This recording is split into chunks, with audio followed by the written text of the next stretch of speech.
Kalian masuk kemari. Kalian sudah pasti dan sudah mengetahui kalau bahwasanya kalian itu gelombang kedua. Kemampuan kita berpikir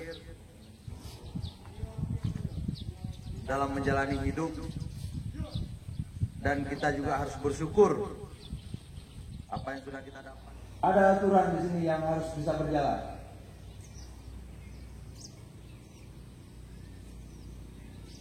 Kalian juga jangan bohong.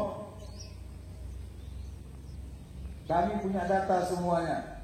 Dari pertama kalian masuk, tinggalkan semua apa yang kalian bawa. Sikap,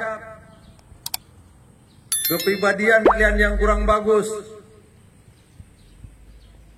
niat kalian yang tidak baik, kalian tinggalkan.